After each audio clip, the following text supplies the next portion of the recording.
وخليفكي ugu horeeyay islaamka ahna mid kamid ah 10 shakhsi ee lagu bushaariyay jannada iyagoo nool sidoo kale waxa uu ahaa wasiirka koobaad ee Nabi Maxamed naxariis iyo nabadgelyo korkiisa ha ahaatee intaas oo dhan waxa uu dheer inuu ahaa saaxiibka Nabi Maxamed ee uu helka u ahaa markuu magaalada Madiina u hijrooday magaciisu waa Cabdullah ibn Usman nabigeena naxariis iyo nabadgelyo korkiisa ha ahaatee ayaa u bixiyay magaca caanka ku yahay Abu Bakr Siddiq اللهم انصرنا عليهم ببركة الله أكبر Abu Bakr magaalada Maka ayuu ku dhashay kadib 2 sano iyo bilooyin sanadkii marodiga ee uu dhashay suubanaheena naxariis iyo nabadgelyo korkiisa ha ahaatee waxa uu aad u yaqaanay abtirsiinta Carabta iyo taariikhdii hore waxa uu noqday ganacsade balse markii uu rumeeyay nabiga iyo dacwadiisa waxa uu ka tagay ganacsigiisii si uu ugu go'o dacwadda iyo faafinta una noqdo garabka midiga Nabi Maxamed naxariis iyo nabadgelyo korkiisa ha ahaatee Abu Bakr waxa uu caan ku ahaa dhowrsanaanta iyo tilmaamaha wanaagsan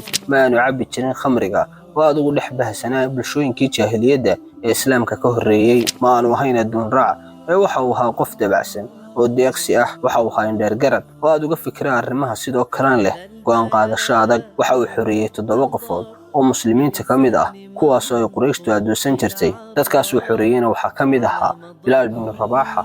Abu Bakr gacantiisa waxa ku soo islaamay dad badan oo kamid ah Carabta kuwaas oo ay muslimiintu ku faanaan dadkaas waxa kamid ahaa Uthman bin Affan Zubair bin al-Awwan Abdurrahman bin Auf Sa'ad bin Abu Waqqas iyo Talha bin Ubaydillah barqanimo isniin ah taariikhdu ay ku beegneed 12kii Rabiicul Awwal sanadkii 11aad ee hijriyada ama 7 bisha June sanadkii 632 ee miilaadiyada ayuu nabigeena suubanaa naxariis iyo nabadgelyo korkiisa ha ahaatee ku dhintay magaalada Madiina geeridiisu waxay keentay naxdin xoog leh oo ka yaabisay guud ahaan muslimiinta saxaabada ayaa isku khilaafay geerida nabiga qaar ayaa waxay yiraahdeen nabiga uu dhintay halka qaar kalena ay yiraahdeen nabigu ma aanu dhiman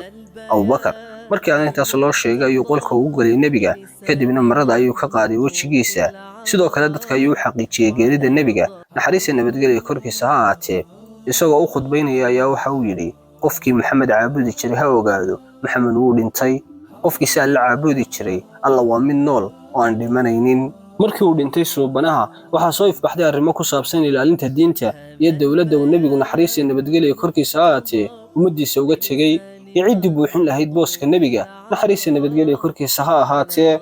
ummadii muslimiinta ahayd ayaa ka tashtay cid hogaamin doonta geerida nabiga naxariis iyo nabadgelyo korkiisa ha ahaatee kadib maadaama quraanka kariimka ah uu amray wada tashiga waxayna isku raaceen inuu Abu Bakr uu noqdo hogaamiyaha hogaamin doona muslimiinta Abu Bakr ayaa jeediyay khudbad taas oo saameyn ku yeelatay dadkii goobjoogayaasha ahaa waxaana uu yiri madaxiina ayaa la yaag dhigay mana idinka khayr badni haddii aan wax wanaajiyay ugu kaalmeeya haddii aan wax xumeeyay toosiya runtu waa amaano beentu waa khiyaamo kina tabarta daran agteeda xoog ayuu ku leeyahay ilaa xaqiisa uga soo dhiciyo kina awood lana agteeda daciif ayuu ka yahay ilaa ka qaado xaq lagu leeyahay hadduu alla idmo qofna kama tago jihaadka hadduu ka tagana alla waxa uu ku salidaa dulli igu adeeco waxaan alla iyo rasuulkiisa ku adeeco haddii aan alla caasiyana waxa adeecidahayd kuma lihi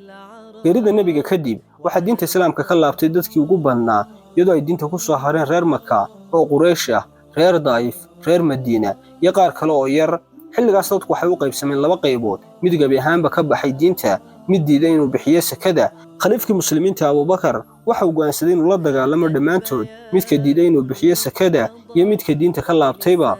isagoo yiri sakada bixinteeda in la diido waxay dhaawac ku tahay salaada iyo dhammaan tiirarka diinta Abu Bakr waxa uu damcay inuu ciidamadii muslimiinta isku dhafo oo diyaariyo ciidan culus kuwaas oo isugu lafahantiisa hoggaanka u qabto markaas ayuu seeftiisa galka kala baxay oo isku diyaariyay la dagaalanka dadkii diinta ka ridoobay waxaana uu gaxaystay ciidankii joogay magaalada Madiina oo dhan markii laga reebay ilaalo yar oo magaalada uga tagay si ay u difaacaan markii uu Abu Bakr magaalada ka baxay ayaa waxa ku dhigay Ali bin Abi Talib waxaana uu ka dalbaday inaan isagu bixin oo booskiisa ciidanka mas'uul uga dhigo mid kamid ah haliyada muslimiinta Ali arrintaas waxa uu sababayay haddii lagu dilo khaliifkii rasuulka dawladdu nidaam yeelan mayso kala dambeyntii baa meesha ka baxaysa muslimiinta niyad jab weyn baa ku imaanaysa sidaas la midna qaar saxaabadii kamid ah ayaa Abu Bakr kula taliyay Abu Bakr waxa uu ku qancay fikradaas quman oo soo jeediyay Ali waxa uu noo dhisay ciidan ka kooban 12 qaybood isagoo mid walba u xidhay calan una magacaabay amiir. kadib Abuubakar waxa uu ciidan walba amiirkooda u dhiibay warqad si uu ugu dul akhriyo deegaan walba oo ay marayaan uguna yeedhaan xagga Alle.